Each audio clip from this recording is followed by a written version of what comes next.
Swayam Prabha. Digital India. Educated India.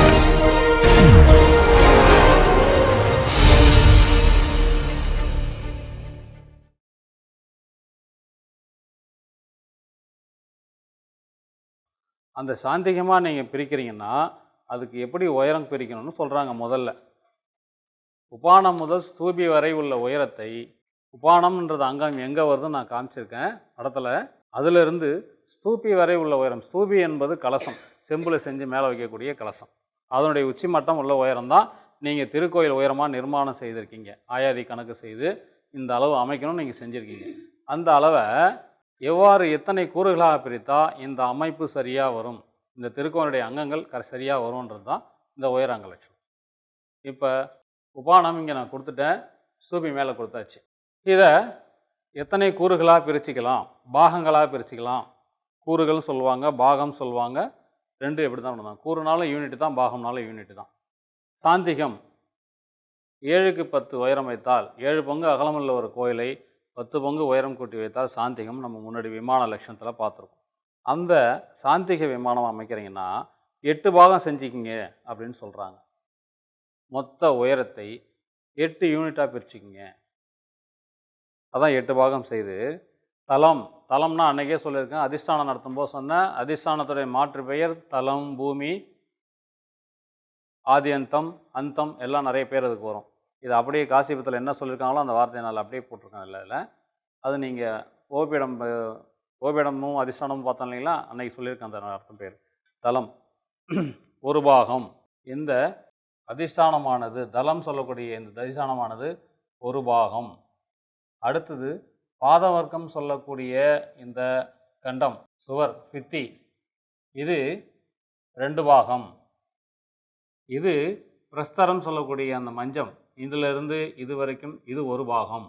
அப்போ 4 பாகம் வந்ததா கீழே. அடிப்படை ஃபார்முலா நான் வகுப்பு ஆரம்பிக்கும் போதே சொல்லியிருக்கேன். ஒரு கால்புறவானுடைய அகலம் எவ்வளவோ அதுதான் உயரம்னு சொல்லி நான் ஆரம்பத்திலே சொல்லியிருக்கேன். அடிப்படையாக புரிஞ்சுக்கணும் நீங்கிறது. இப்போ அதை ஃபார்முலாவோடு சொல்கிறாங்க. அந்த கோயிலுடைய அகலம் எவ்வளவோ அதுவே தளம் உயரம் கிட்டத்தட்ட தான் இருக்கும். இப்போ பிரிக்கும்போது கொஞ்சம் வித்தியாசம் இருக்கும். இப்போ இந்த பாகத்தில் சாந்திக விமானத்தில் இந்த பங்குமானம் பிரிக்கும்போது அந்த கலசத்திலிருந்து இந்த கோமுகை தலவரிசை மட்டம் சொல்கிற திருக்கோயில் உள்பக்கம் இருக்கக்கூடிய தலவரிசை மட்டம், அதுதான் உப்பானம். உள்ள சாமி வைக்கிற மட்டம் இந்த தான் இருக்கும். இங்கே தலவரிசை, இது உப்பானம். இதில் 8 பாகங்களாக செய்து 8 கூறுகளாக பிரித்து டிவைடட் பை 8. அதில் ஒரு பங்கு இந்த அதிஷ்டானம், அதற்கு மேலே இந்த பாத வர்க்கம் 2 பங்கு, அதற்கு மேலே இந்த மஞ்சம் 1 பங்கு. அப்புறம் விமானத்துக்கு போகிறோம். இந்த கண்டம் சொல்லக்கூடிய அமைப்பு 1 பங்கு. இதிலேருந்து இந்த கண்டம் இருக்குது பாருங்கள், உத்தரத்துக்கு இது 1 பங்கு. இந்த உத்தரத்திலிருந்து இந்த பத்மம், மகாபத்மம் சொல்லக்கூடிய வகையில் சிகரம், கிரீவம், பண்டிகை, அதெல்லாம் எது ஒன்றா இருக்கலாம்.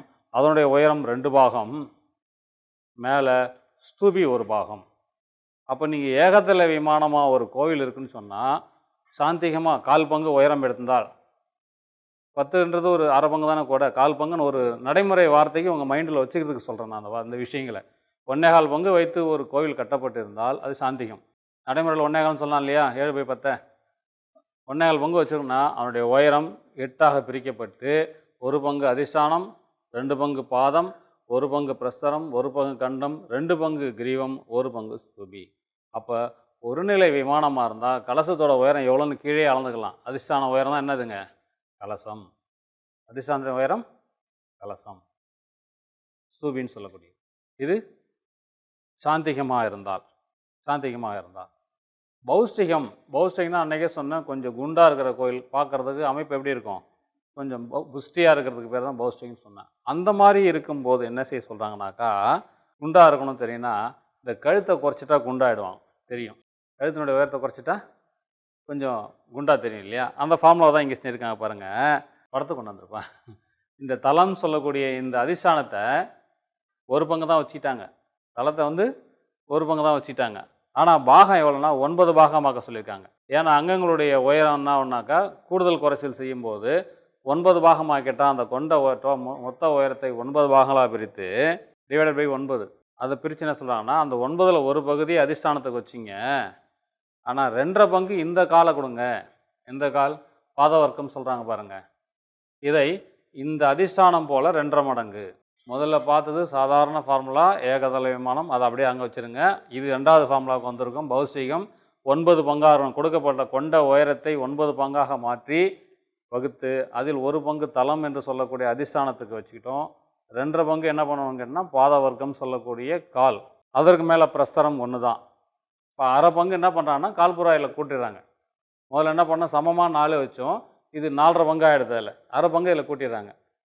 அப்புறம் அதுக்கு மேலே என்ன பண்ணுறாங்க பார்த்தீங்கன்னாக்கா, அந்த களத்தின்னு இந்த இடத்துல களத்தின்னா கண்டம், அது நான் நீளமாக அடிக்கலான்னு பார்த்தேன். பேஜ் செட்டப் எனக்கு சரியாக வரல. எனக்கு அதில் இருக்கிற எல்லா பேரையும் வரிசையாக அடிச்சிடலான்னு பார்த்தேன்.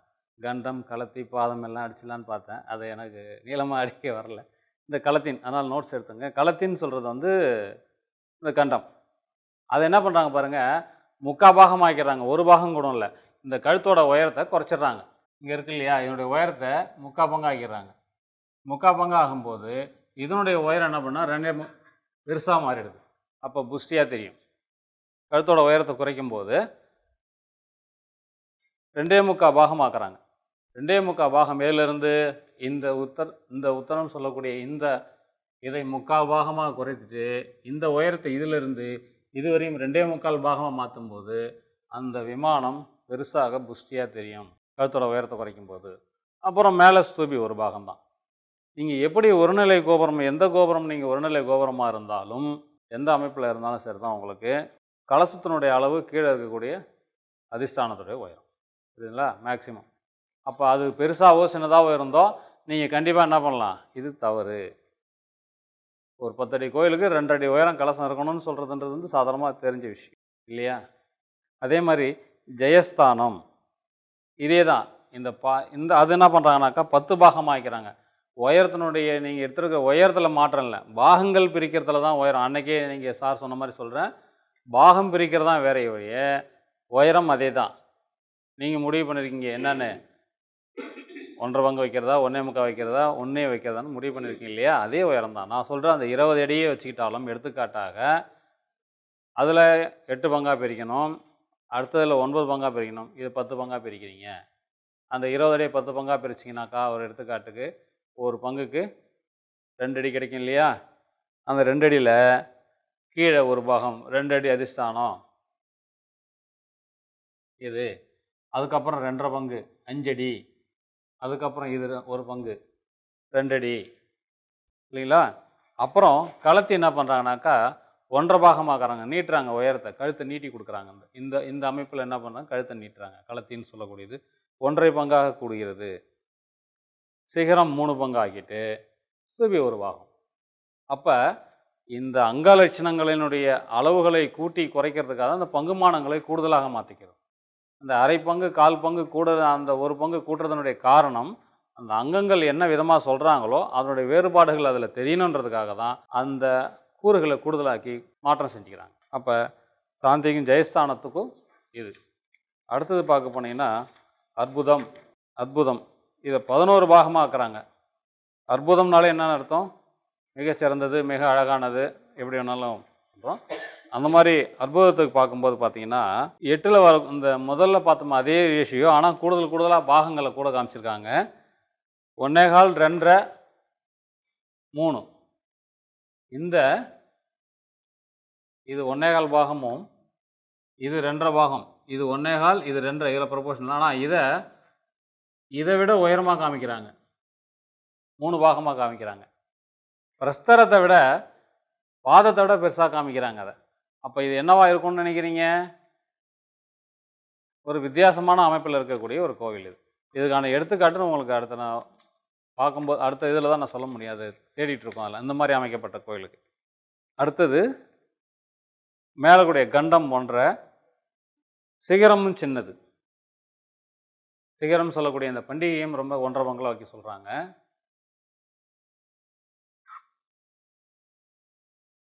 அதன் கீழே ஸ்தூபி 1.25 பாகம். அப்போ இந்த அங்கலட்சணங்கள் மாற்றங்கள் என்பது அதனுடைய அழகினுடைய மாற்றங்களையும் அங்கங்களுடைய விஷயங்களையும் எடுத்துக்காட்டாக கொடுப்பதற்காக கொடுக்கப்படும். அப்போ ஒருநிலை கோபுரத்தை எவ்வாறு உயரம் பிரிக்கணும்னு இப்போ உங்களுக்கு ஒரு தெளிவு கிடைச்சிருக்கும்னு நினைக்கிறேன். பாகங்கள் பிரிப்பது என்பது கொடுக்கப்பட்டுள்ள உயரத்தை எத்தனை பாகமாக பிரிக்கின்றாலும் அதால் வகுத்து அதற்கு ஒரு பாகம் எடுத்துக்கணும். திரும்பவும் இதில் என்னன்னு கேட்டிங்கனாக்கா ரொம்ப ரொம்ப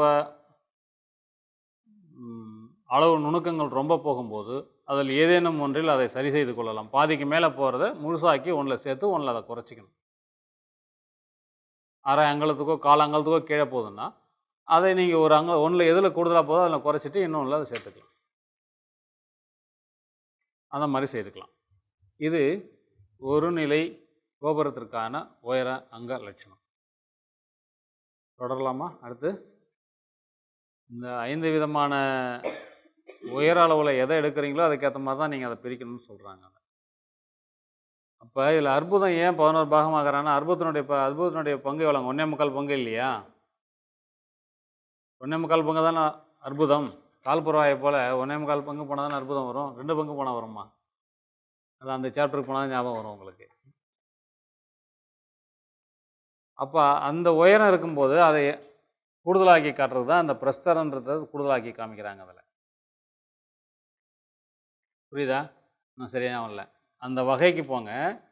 எந்த வகை? உயர நிர்மாணத்தில் கால்புறவாயை போல் 1.25 பங்கு வைத்தால் ஒரு பேர் ஃபஸ்ட்டு சொன்னோம். நம்ம அதை காந்திகம் பௌஷ்டிகம் சொன்னோம், ஜெயதம் சொன்னோம்.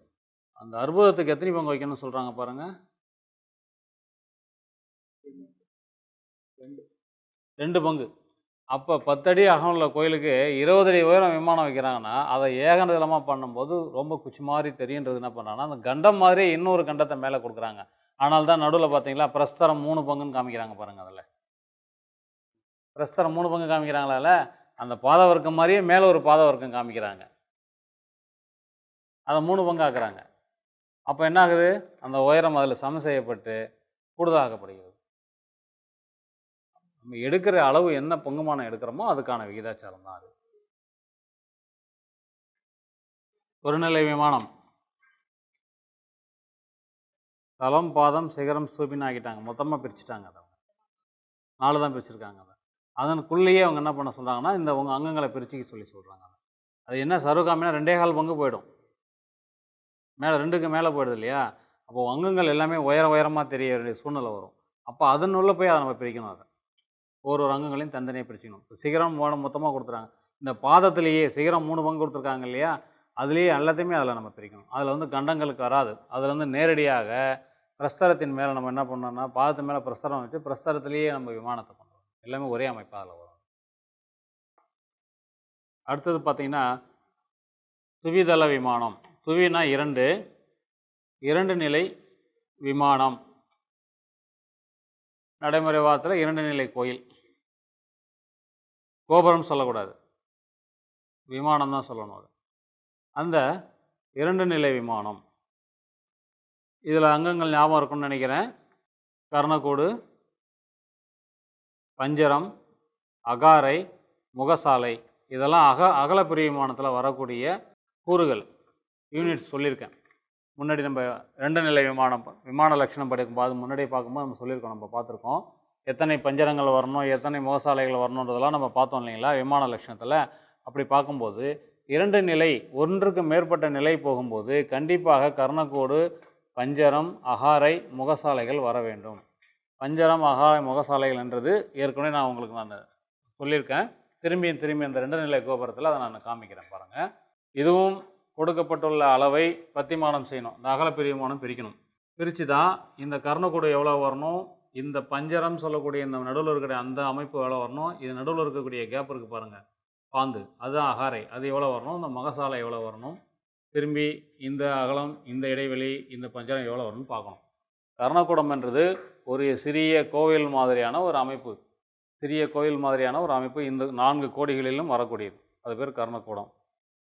இந்த கர்ணக்கூடத்தினுடைய அளவு எவ்வளோ இருக்கணும், அந்த அகாரைன்னு சொல்லக்கூடிய அந்த பாந்து இடைவெளியோட அகலம் எவ்வளோ இருக்கணும், அந்த பஞ்சரம் இடையில் வரக்கூடிய அந்த அலங்கார வேலை பஞ்சரம் அது எவ்வளோ இருக்கணும், அந்த முகசாலை எவ்வளோ இருக்கணும், மையசாலை எவ்வளோ இருக்கணுன்றது தான் இது அகல பத்திமானம் பிரிக்க போகிறோம். அப்போ இந்த கொடுக்கப்பட்டுள்ள அளவை 7 பங்காக பிரித்து கொள்ள வேண்டும்.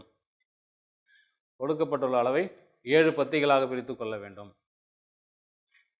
7 7ஆக பிரிக்கும்போது ஒவ்வொரு பத்திக்கும் எவ்வளோ அகலம் வருதுன்னு சொல்கிறாங்க. 2 விதமான அளவு சொல்கிறாங்க. இங்கே பாருங்கள், 7ஆக பிரிச்சுட்டு ஒரு பங்கு கர்ணகுடம், ஒரு பங்கு கர்ணகுடம், ஒரு பங்கு அகாரை, ஒரு பங்கு அகாரை, மையசாலை 3. இது சாதாரணமாக கர்ணகுடம். இந்த கர்ணகுடம் ஒரு பகுதி, கடைசி கர்ணகுடம் ஒரு பகுதி, அந்த இடைவெளின்றது ஒரு பகுதி, மையத்தில் வரக்கூடிய மையசாலைன்றது 3 பகுதி, மொத்தம் 7 பங்கு.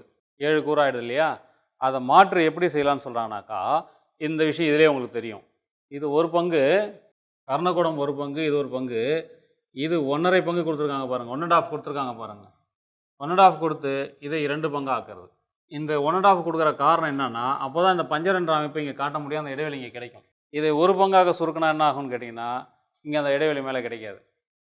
அப்போ இந்த அமைப்பு தேவைப்படாத அமைப்பாக இருந்தால், கோயிலாக இருந்தால் இதை ஒரு பங்காக சுருக்கிக்கலாம். இது 1½ ஆக்கலாம். புரியுதா? இப்போ பத்திமானம் ஏன் பிரிச்சிருக்காங்க புரியுதா? இல்லை, இந்த பஞ்சரம் என்ற அமைப்பு இல்லை, கோவில் சிறிதாக இருக்கிறது, மேலே வந்து நம்ம 2 நிலை விமானம் வேண்டு நிலவு இருக்கும்போது இதை ஒன்றா வச்சுக்கலாம். இந்த பஞ்சரம் இங்கே வேணும்னா என்ன பண்ணலாம், இதை கூட அரை பங்கு மாற்றினாக்கா இங்கே இடைவெளி கிடைக்கும், இங்கே மேலே கொண்டு வர முடியும். இப்போ கீழே கொடுக்கக்கூடிய கால்புறவாய் என்னவோ அதுதான் இதனுடைய கால்புறவாய். முதல் நிலைக்கு அதே அளவு. இங்கே என்ன பிரிக்கிறீங்களோ அப்படி தான் மேலே பிரிக்கணும். கீழே என்ன பிரிச்சிங்களோ அதே தான் மேலே அப்படியே போகணும். அந்தந்த கால் அதுக்கு நேராக வரும் பாருங்கள். இந்த கால் அளவு நேராக இதுக்கு வந்துடும், இந்த கால் அளவு நேராக இதுக்கு வந்துடும், இதனுடைய கால் அளவு நேராக இதுக்கு போயிடும், இதனுடைய கால் அளவு நேராக இதுக்கு போயிடும். இந்த இருக்கக்கூடிய இடைவெளியை இங்கே பிரிச்சுக்கிறீங்க. 1½ பங்கில் என்ன பண்ணுறாங்க, அதை 3ஆக பிரிக்கிறாங்க பாருங்கள். அதை 1½ பங்கு கொடுத்துருக்காங்க இல்லையா? அதை என்ன பண்ணலாம், 3ஆக பிரித்து அரை பங்கு பஞ்சரம், இந்த பக்கம் அரை பங்கு பாந்து, அந்த பக்கம் அரை பங்கு பாந்து. அது ஸ்தபதியோட அந்த இடத்துல செய்யக்கூடிய அளவை பொறுத்து உத்திகள் மாறுறது. இந்த இடைவெளியை பிரித்து கொள்ளலாம். சமமாகவோ அல்லது இந்த அங்கத்தினுடைய அளவு எவ்வளோ பார்த்து கூடுதலாக குறைவாக பிரிச்சுக்கலாம். 3/4 அல்லது 1/4 ரேகா அந்த மாதிரி பிரிச்சுக்கலாம். அந்த மாதிரி பிரிக்கலாம். இது அகல பிரிவிமானம். 7 கூறுகள் செய்து மொத்தத்துக்கு 7 கூறு தான். அதை நம்ம கூடுதலாக குறைவாக குறைச்சி அகலத்தை கொண்டு வந்துக்கலாம். இது 2 நிலை விமானத்துக்கான அகல பிரிவிமான முறை இல்லையா? இதுலேயும் இந்த 5 வகைகள் நீங்கள் எடுத்துக்கணும். விமானத்தோட உயரன்றது கண்டிப்பாக கான்ஸ்டண்ட்டாக உங்கள் மனசில் இருக்கணும், எந்த நாளையும் மாறக்கூடாது. எது சாந்திகமா, பௌஷ்டிகமா, ஜெயதம், அற்புதம், சர்வகாமியம், இது எந்த அளவு நீங்கள் எடுக்கிறன்றது நீங்கள் பார்த்துக்கணும். அது நான் இங்கே சொல்ல முடியும், நான் ஃபார்முலா தான் சொல்ல முடியும், நீங்கள் எடுத்துக்கிறது உங்களுக்கு. அதில் உப்பானம் முதல் சூபி வரை நிர்ணயம் செய்த மொத்த உயரம் நீங்கள் தான் நிர்ணயம் செஞ்சுருக்கீங்க. அது எந்த விதமான விமானம்னு நீங்கள் என்ன முடிவு பண்ணுறீங்களோ அந்த உயரத்தை முதல்ல என்ன சொல்கிறாங்கன்னா, சாந்திகமாக இருந்தால் 28 கூறுகள் செஞ்சிங்கன்னா, சாந்திகன்னா 1¼ பங்கு, சாந்திகன்னா கால் எவ்வளவோ, கோயிலுடைய அகலம் எவ்வளவோ அதை 1¼ பங்கு மேலே பிரஸ்தரத்துக்கு மேல் சேர்த்து உயரம் கூடுதலாக்கி பார்க்குறது. உயரம் கூடுதலாக்குறது 10 அடி என்பது மேலே 12½ அடி ஆகும். 1¼ பங்குன்னா 12½ அடி ஆகும். மொத்தம் 22½ அடி உயரம் கிடைக்கும். அந்த 22½ அடியை 28 சமக்கூறுகளாக பிரித்து டிவைடட் பை 28 வகுத்தல் இதை பிரித்து அவங்க சொல்கிற பாகப்படி நீங்கள் ஒவ்வொன்றா ஒரு உயரத்தை வச்சுட்டு வரணும். அந்த உயரம் எதோ இங்கே தான் இருக்கும். இவங்க சொல்கிற பங்குமானப்படி அந்த உயரங்களுடைய அளவுகளுடைய அந்த அங்கங்களுடைய உயரம் கூடுதலாகவோ குறைவலாக வரும். அந்த அங்கங்கள் அப்படி தான் இருக்கும். இப்போ பாருங்கள், தராதளம், தளம், தராதளம், பூமி எல்லாமே என்ன தான் அதிஷ்டானத்தினுடைய மாற்று பெயர் எல்லாமே இது. அப்போ இந்த அதிஷ்டானம்ன்றக்கூடிய இந்த பகுதி 3 பங்காகவும், இது 6 பங்காகவும், இது 3 பங்காகவும், மொத்தம் 12 பங்குகள் இங்கே முடிஞ்சிடுது. அதிஷ்டானம் 3, பாதவர்க்கம், சரணம் அல்லது கண்டம் அப்படின்றக்கூடிய தாய் சுவர்னு சொல்லக்கூடியது 6 பாகம். அதுக்கு மேலே ஒரு 3 பாகம் பிரஸ்தரம். பிரஸ்தரம்ன்றது அந்த ரூஃப் லெவல் மஞ்சம் சொல்லக்கூடியது. இந்த லெவல் வந்து 3 பாகம். ஸோ மொத்தம் 12 பாகங்கள் இதனுள்ளே முடிஞ்சிடுது. 28ல் 12 கீழே போயிடுது, மிச்சம் 14 மேலே இருக்குது. 1/4 பங்கு கூட கொஞ்சம் குறைவு மேலே இருக்குது. அதை என்ன பண்ணுறான்னு கேட்டிங்கனாக்கா, சரணம் சொல்லக்கூடிய திரும்பி பாதம், சரணம் சொல்லக்கூடிய திரும்பி பாதம் அல்லது கண்டம் அப்படின்னு வச்சுக்கலாம். 4வது வகை சொல்கிறேன். 4வது அது 5 பாகம் உயரம். இந்த சரணம் என்பதுன்னு கேட்டிங்கனாக்கா, பாதம்னாக்கா இந்த பிரஸ்தரத்துக்கு மேலே இருந்து இந்த உத்தரத்தினுடைய கீழ் உள்ள எந்த உயரம், இந்த பிரஸ்தர யாழம் இருக்கு இல்லைங்களா, இதில் இருந்து இங்கே உத்தரம் வருது பாருங்கள் கீழே, இங்கே இது ஸ்தூபி கீழ், அந்த ஸ்தூபி கீழ் மட்டும், இது பாதம் சரணம். இந்த ஸ்தூபி கீழே இருந்து இது கீழே அந்த கடைசி பார்க்க கர்ணகுடம் இதில் பார்த்து தெரியும் வரும் உங்களுக்கு. இந்த உயரம் இந்த வேதியிலிருந்து இந்த ஸ்தூபி வருது பாருங்கள், இந்த உயரம் இது யாழம், இந்த உத்தரத்தினுடைய கீழ்மட்டம். இதில் உள்ள அங்கங்கள் ஏற்கனவே உங்களுக்கு நோட்ஸில் கொடுத்தாச்சு. ரெஃபரன்ஸுக்காக நான் முன்னாடி இப்போ திரும்பி எடுத்திருக்கேன். அந்த படத்துக்கு வந்து இந்த உயரம் புரியுதுங்களா? இந்த உத்தரம்னு கோடு போட்டு வந்து இதுக்கும் உள்ள உயரம் பாதம். அப்புறம் மஞ்சம் பிரஸ்தரன்றது இதே அமைப்பு எங்கே இருக்குது பாருங்கள், அந்த அளவு அப்படியே அது பிரஸ்தரம். ஸோ இது ஒரு நிலை கூடுறதுனால இது ஒரு நிலையாகவும், அதற்கு மேல் இந்த பண்டிகை அமைகிறதுனால அது ஒரு நிலையாகவும், மொத்தம் 2 நிலை விமானம். இந்த ஒரு நிலை என்பது அலங்கார வர்க்கத்துடன் கூடிய கர்ணக்கூடம்.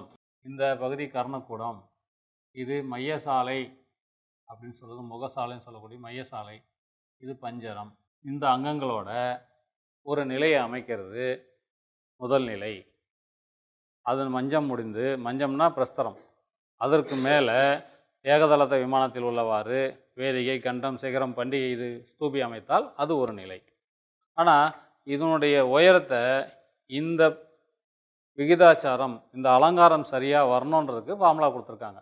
நீங்கள் 10 அடிக்கு நீங்கள் சரியாக உழந்தால் வச்சே போதும்னு நீங்கள் முடிவு பண்ணிடலாம். ஆனால் 100 அடி கட்டும்போதுக்கு விகிதாச்சாரம் வேணும், 80 அடி கட்டும்போது எவ்வளோ வேணும், 70 அடி கட்டும்போது எவ்வளோ வேணும். இது முழு அளவில் கோவில் அமையாது. முதல்ல அது ஞாபகம் வரணும். முதல்ல நமக்கு ஆயாதி கணக்கு பண்ணும்போது கோயிலுடைய அளவுகள் எதுவுமே முழு அளவுகளில் நமக்கு கிடைக்காது. எல்லாமே என்னதில் கிடைக்கும், விகிதத்தில் தான் கிடைக்கும். அப்போ அந்த கணக்குக்கு ஏற்ற மாதிரி இந்த உயரம் இவ்வளோ அமைத்தால் இந்த எவ்வளோ, அதாவது இதுக்கு முக்கியமான காரணம்னா அன்றைக்கே சொன்ன மாதிரி ஒரு பொருளை 1 அடி உயரத்தில் வச்சு பார்க்கும்போது என்ன அளவு கிடைக்குதோ அதே உயரம் நமக்கு 10 அடியில் வச்சு பார்க்கும்போது அதே உயரம் வேணும்னா அதனுடைய அங்கத்தினுடைய உயரத்தை கூட்டணும் இல்லையா? அதை கூட்டி அந்த அளவில் தான் இந்த விகிதாச்சாரம் கொடுத்துருக்காங்க. ஒரு பொருளை இங்கே தரையில் பார்க்கும்போது 1 அடி உயரம் தெரியுதுன்னா அது ஒரு 15 அடி உயரத்தை தூக்கி வச்சு பார்த்தாலும் அதே உயரம் தெரியுன்றது தான் நமக்கு. அப்போ தானே அந்த உயரம் தெரியுதுக்கு அந்த விகிதாச்சாரம் கூடுறதா அர்த்தம். அதுதான் இது. 10 அடி உயரம் கோயில் கட்டும்போது என்னென்ன அங்கங்கள் எவ்வளோ தெளிவாக தெரியுதோ அது நம்ம 100 அடி உயரம் செய்யும்போது அந்த அங்கங்கள் எல்லாம் தெளிவாக நமக்கு தெரியும். அதுக்கான விகிதாச்சாரம். இப்போது சாந்திகமாக இருந்தால் சொன்ன 12 பாகங்கள் இருந்து அந்த பாதமானது 5 பாகம் எடுத்துக்கிட்டு இந்த பிரஸ்தரம் 2 பாகம் எடுக்கணுன்றாங்க. இந்த பிரஸ்தரம் 2 பாகம். அதுக்கு மேலே இப்போ என்ன பண்ணுறான்னு கேட்டிங்கனாக்கா 5 2 7 போயிடுது இல்லையா, 14 என்ன இருக்குது. அதுக்கு மேலே என்னன்னா இந்த வேதிகையை தனியாக பிரித்து கொடுக்குறாங்க. ஏகதள விமானத்தில் அந்த வேதிகை தனியாக பிரித்து கொடுக்கல. ஆனால் இதில் அந்த வேதிகை தனியாக பிரித்து கொடுக்குறாங்க. வேதிகை என்ற ஆசனமானது இது மட்டும் தனியாக ஒரு அளவு வரணும், இது மட்டும் தனியாக ஒரு பங்கு வந்துடணும், 28ல் ஒரு பங்கு அதில் வரணும், அந்த வேதிக்கு மட்டும் தனியாக ஒரு பங்கு வரணுன்றாங்க. அப்புறம் இந்த கண்டமானது 2 பங்கும், இந்த கண்டமானது 2 பங்கும் சின்னதாகி போகுது இல்லையா, இது 2 பங்கு. அதற்கு மேலே இதிலிருந்து அந்த மகாபத்மம் என்று சொல்லக்கூடிய மேல் அமைப்பு வரைக்கும் பண்டிகை, சிகரம், கிரீவம் அப்படின்னு சொல்லக்கூடிய இந்த அமைப்பு 4.5 பாகமாகவும், ஸ்தூபியானது 1.5 பாகமாகவும், கலசமானது 1.5 பாகமும் மாறுகிறது. அப்போ கலசம் எல்லா அமைப்புகளுக்கும் ஒரே அளவில் வராது. இப்போ சார் நீங்கள் ஏகதள விமானம் சொன்னீங்க, சின்ன ஒருநிலை கோயில் சொன்னீங்க, அது ஒரு கால்புறவாயின்னு சொல்லக்கூடிய அந்த ஸ்தூபினுடைய உயரம் மேலே கலசத்துக்கு சரியாக வந்துடும், கிட்டத்தட்ட சரியாக வந்துடும்னு சொன்னோம். ஆனால் இதில் பார்த்தீங்கன்னா அந்த ஃபார்முலா இதில் வராது.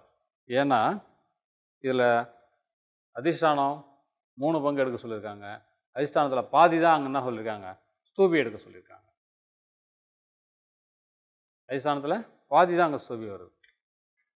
அப்போ நிலைகள் மாறும்போது ஸ்தூபினுடைய அளவும் மாறும்.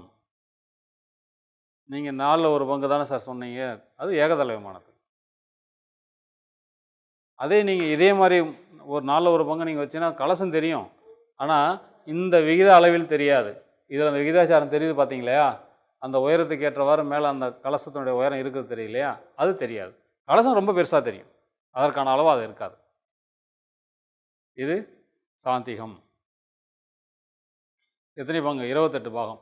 சரி, இப்போ இடையில் அப்படியே என்ன பண்ணுறீங்கன்னா, ஒரு சின்ன ஒரு